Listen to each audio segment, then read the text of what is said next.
Bonjour à tous, si vous arrivez ici par hasard, je suis Karine Carville, auteure hybride mais pas mutante pour autant.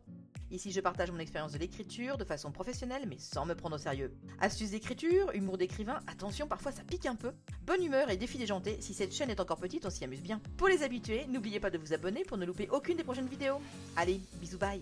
Ouais je sais, au début ça surprend un peu. Aujourd'hui, pas de doute, il faut absolument que je finisse de reporter les corrections de mes bêta-lecteurs sur ce manuscrit, sur L'Ordre et la Chasse. J'ai pas le choix parce qu'en fait, d'ici la fin de la semaine, il va falloir qu'il soit entièrement corrigé pour qu'on puisse enfin le maqueter et faire aussi la couverture. J'attaque donc bille en tête jusqu'au moment où je me rends compte que j'ai pas pris ma douche ni rien, je suis pas prête. C'est pas grave, petit passage par la cuisine. Il est temps de se faire un superbe chocolat chaud dans une tasse mout-mout bien évidemment. Et puis ce qui est bien quand je prends mon petit déjeuner en fait, c'est que je ne suis jamais vraiment seule. Parce que si je regarde à droite, eh bien j'ai Laska qui attend sans doute son bout de brioche. Et puis si jamais il me prend l'envie de regarder à gauche, eh bien j'ai Hortos qui lui aussi attend sans doute son petit bout de brioche. Une fois la douche prise, je me motive parce qu'on n'est pas là pour enfiler des perles, on est là pour corriger ce manuscrit et je me dis qu'il est quand même temps de ranger mes dernières lectures dans ma bibliothèque. Donc je commence par mon webtoon Omniscient Reader's Viewpoint. Je vous en parlerai bientôt parce que franchement il m'a beaucoup plu pour Saint-Thomas. Et puis, je range aussi Dead Garden, que j'ai terminé de lire. On en parlera certainement bientôt aussi dans le LAM. C'était vraiment un bon livre, à tel point que d'ailleurs, je me suis pris un livre audio de la même autrice pour voir un petit peu et ce que ça donne et découvrir un petit peu plus son univers. Et cette fois-ci, c'est la bonne, je me lance. Donc d'un côté, j'ai mon ordinateur avec le document partagé sur le Drive avec mes bêta lecteurs. Et puis pour chaque commentaire, je regarde s'il est pertinent ou pas, s'il faut que j'en tienne compte, si je dois changer des choses. Parfois, c'est juste quelques mots à enlever ou à rajouter. D'autres fois, c'est des scènes entières à déplacer. Bref, c'est un sacré boulot. Heureusement, le truc sympa, c'est que je suis pas obligée de rester au bureau pour faire ce travail-là. Je peux tout à fait me mettre en fait dans ma bibliothèque et ma salle de jeu. Déjà, c'est vachement plus lumineux, donc c'est plus agréable pour moi de travailler là. Et puis, ça change parce que je fais beaucoup de journées complètes où je suis au bureau pendant 12 à 15 heures. Et donc, j'avoue que parfois, changer un petit peu d'endroit dans la maison pour travailler, ça fait beaucoup de bien. Et puis, parfois, c'est plus que ça. Même parfois, je pars carrément ailleurs et je travaille à l'extérieur parce que j'en peux plus d'être chez moi et j'ai besoin moi aussi de voir du monde et de prendre l'air. Il est relu entièrement. Alors j'ai une tonne de trucs à corriger dedans. Voilà, j'ai du rouge. Je vais pas dire à toutes les pages, mais bon, voilà. Mais ça y est, c'est relu. Donc maintenant, sur les 200, je sais combien de pages, 220 pages là, de ce tapuscrit. Voilà, c'est comme ça que ça s'appelle quand c'est tapé à la machine en fait. Donc en fait, à l'ordinateur et imprimé. Il va falloir que je reporte toutes mes corrections, mes changements de scène, tous les ajustements sur sur le Word en fait maintenant.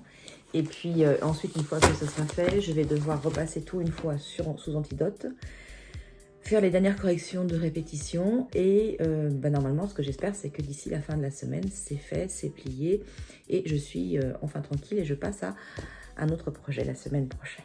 Voilà.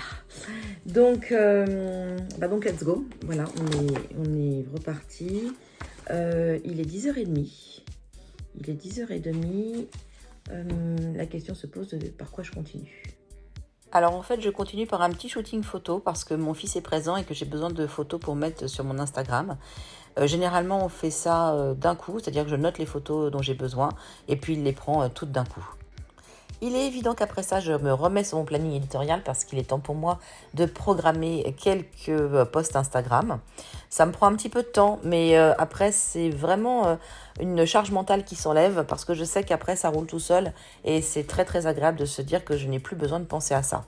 Alors normalement, hier dimanche, c'était le jour où j'étais censée m'occuper de mes réseaux sociaux. Alors oui, j'ai passé quelques heures, enfin peut-être 2, à m'en occuper hier, mais donc pas assez parce que le but du jeu pour moi c'est de réussir à produire en fait le contenu sur au moins Instagram et Facebook, voire parfois un peu plus pendant un dimanche sur 2, donc je produis pour 15 jours en fait, comme ça je suis tranquille.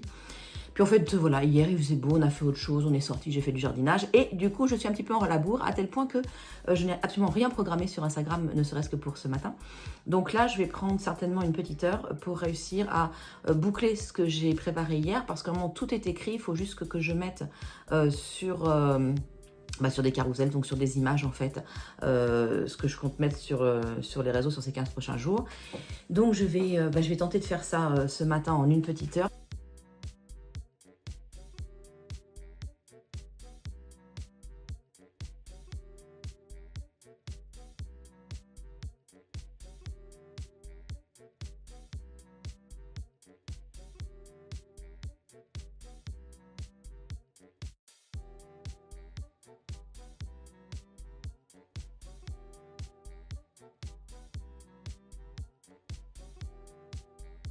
Alors quand même, on va pas se voiler la face, hein, mais l'autre gros avantage quand on travaille chez soi, c'est de pouvoir travailler aussi dans son canapé, donc c'est très confortable, et surtout quand je discute avec mon fils qui est en train de manger avec moi. Bon, de retour au bureau un petit peu, je vais gérer les colis mondial relais là, qui sont enregistrés, et je pense qu'après je vais aller faire quelques packs de Pâques. Peut-être que je me mettrai sur TikTok en même temps, histoire de papoter un peu avec vous. Mais dans l'idée, avancer un petit peu, ça serait quand même pas si mal. Voilà.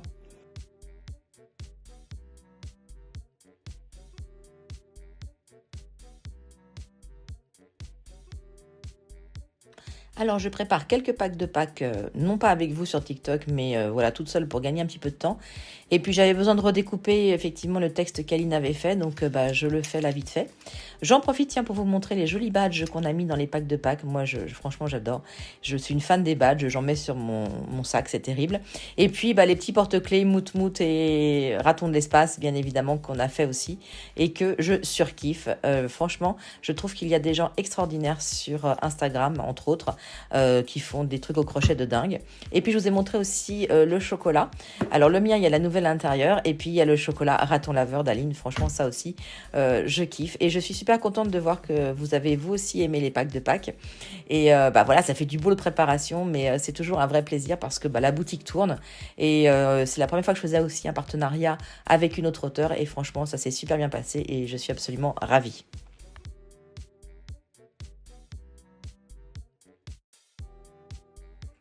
J'ai tellement de mal à me caler pour faire une vidéo en horizontal. Maintenant que j'ai pris l'habitude de faire des vidéos verticales sur TikTok, c'est terrible. Quoi qu'il en soit, petit point, il est 15h25.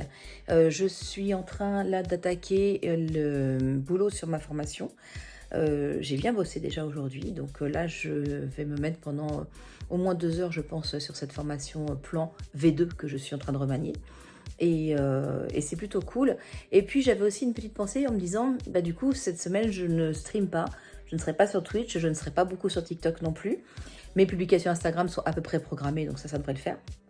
Mais en fait, je me dis, c'est fou parce qu'il y a quelques temps de ça, j'aurais balisé en fait en me disant oh là là, tu vas pas être sur Twitch, c'est pas bien, tu vas perdre de l'audience, etc. Et en fait, aujourd'hui, je sais que non, je vais pas perdre d'audience parce que je ne suis pas pendant une semaine beaucoup sur Twitch.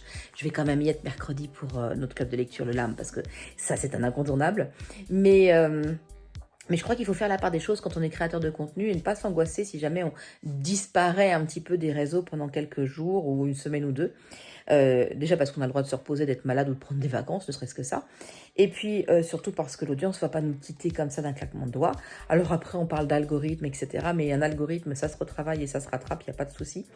Et puis surtout, il faut se fixer les bons objectifs finalement. Se dire, en fait, là, je m'absente un peu, je ne suis pas disponible pour toutes mes plateformes parce que je suis en train de créer quelque chose qui est pour mon public, qui est pour mes lecteurs. Et du coup, ils vont attendre un petit peu. Voilà, ils vont devoir patienter un petit peu avant de me revoir parce que je suis en train de faire quelque chose pour eux.